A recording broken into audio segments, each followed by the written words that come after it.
Hi guys, welcome back to my channel. For today's video, ipapakita ko lang po itong 2023 Hyundai Tucson na diesel. Ito po yung ating actual unit. Ang color po nito is yung Abyss Black Pearl. Start po natin dito sa front.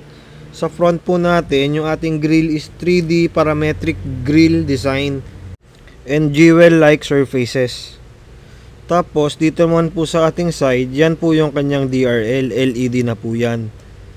And then dito naman po sa baba, yan po yung ating headlights. Yung sa taas po yung kanyang low beam, yung sa baba naman is yung kanyang high beam. Yan po yung ating signal light. So LED na din po siya. And then i-check naman po natin yung sa side niya. So sa side po ng ating Tucson, meron po tayong roof rail. So yan po yung nasa taas.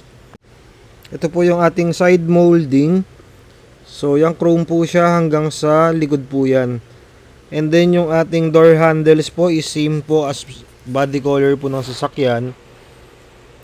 Ang ating side mirrors po is power folding. Yan, may chrome accent din po siya and side repeaters. And then heated na din po yung ating mirrors po. Dito naman po is yung ating wheel arches po.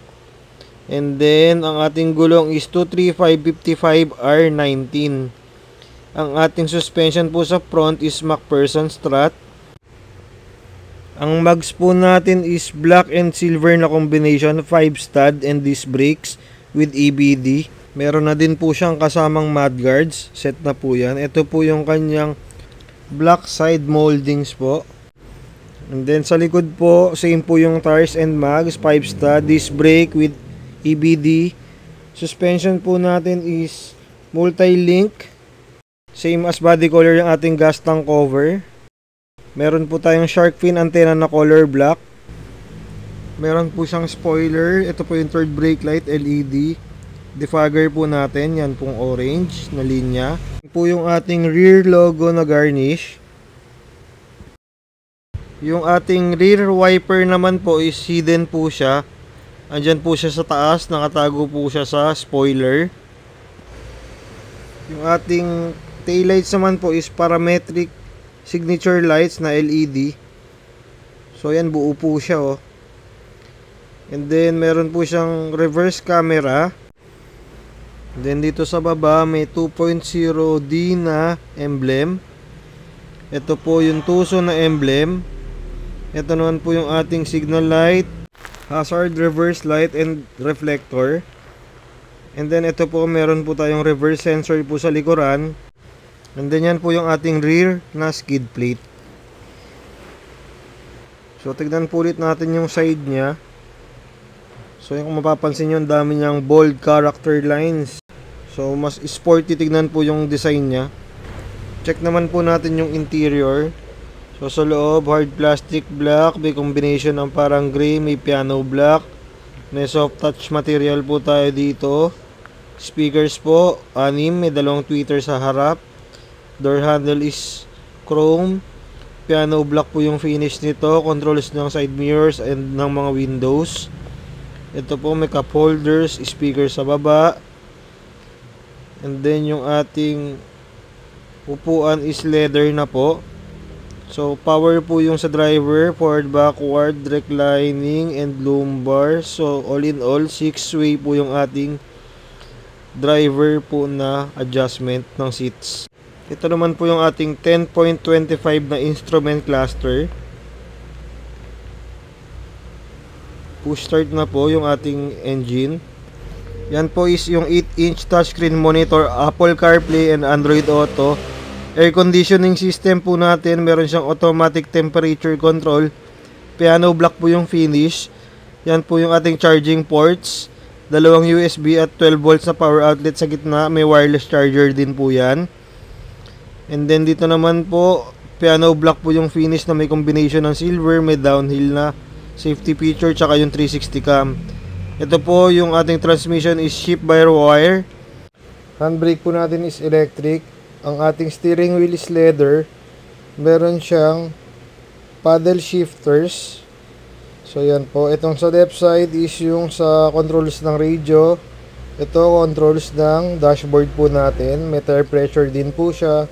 May Hyundai Smart Sense po. Kumpleto po tayo dyan yung mga safety feature. And then yan po yung sa passenger side. Ang airbags po natin sa front, dual airbags po tayo. Driver and passenger. Ito naman po yung globe compartment box natin sa... Yan po yung ating dome light sa front and sa gitna. Steering wheel po natin is telescopic. Advantage po dito is makukuha nyo yung proper driving position nyo po. Ito po yung ating power lift gate para sa ating trunk. So pe-press and hold lang po natin siya, mag-open na po kusa yung ating trunk. Tapos kung i-close naman po natin siya, press and hold lang po ulit, magko-close na po ulit siya. So yan po, power lift gate na po yung ating trunk. Tapos meron din po tayong traction control. So yan po yung button ng ating traction control. Tapos dito naman po sa likuran, i-check po natin. So dito sa likod, same din po siya ng combination sa harapan. So may piano black at may soft touch material din po. So ang ating upuan is leather pa din po siya. Tapos ito po, kung dalawa lang, pwede siyang armrest. Tsaka sa likuran po, meron din po siyang aircon vent. So napaka-importante po nito sa atin dahil mainit po. Meron po dalawang USB port. May backseat pocket po sa driver and passenger side. Tapos check po natin yung likod. Sa likod po, sa trunk, meron din po tayong opener dito. So pe-press lang po natin yung button doon para mag-open po siya. So power lift gate po siya, no? Tapos meron po tayong tonneau cover. So just in case may mga importante, may mga laptop, pwede po natin dyan ilagay para kahit flashlight din, hindi po nila makikita at makakaiwas po tayo sa basag kotse. So ito po is natatanggal din kung kailangan nyo po ng lalagyanan. So pwede po yan tanggalin, hinihila lang po yan. Tapos kahit dito sa third row, meron pa rin po siyang 12 volts na power outlet. So itong button na to, kapag hinila po natin siya, nagpo-fold po yung second row seats. Ganon din po yung sa kabilang side, pag hinila mo, magpo-fold din po yung sa other side. So kung mag-isa ka lang po, hindi mo na kailangan bumalik sa second row para i-fold kung may ilalagay kayo. Yung ating spare tire po, nandyan po siya sa ilalim nakalagay, tsaka yung mga tools. So safe na safe po siya, nasa loob po siya. Wala po siya sa ilalim. Tapos ito naman po yung power lift gate natin, press and hold lang po natin siya para mag-close po siya. So again, yan po yung ating Hyundai Tucson na diesel. Ito po is 4th generation na po ng Tucson.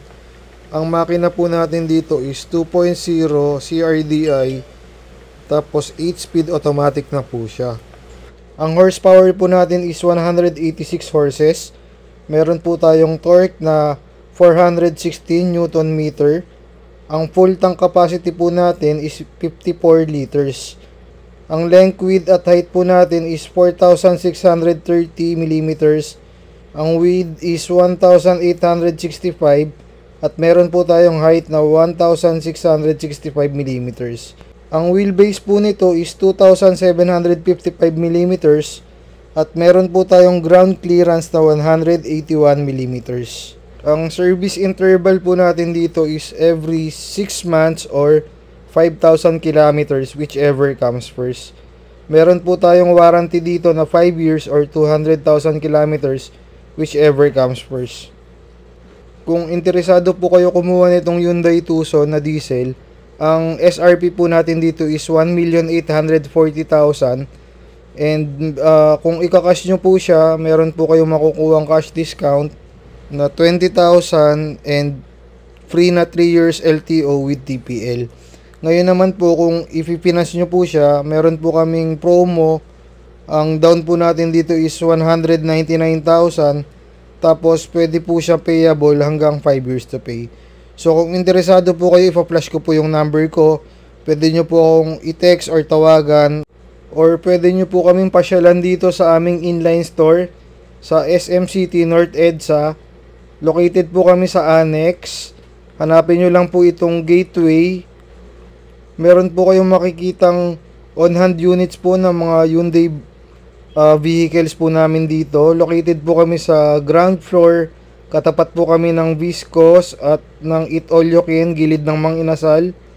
So pagpasok nyo po ng entrance, makikita nyo yung Buffalos, and then sa tapat po nun, halos katapat is yung store na po namin. So bisitahin nyo po kami dito. Yun lang po, thank you, bye bye.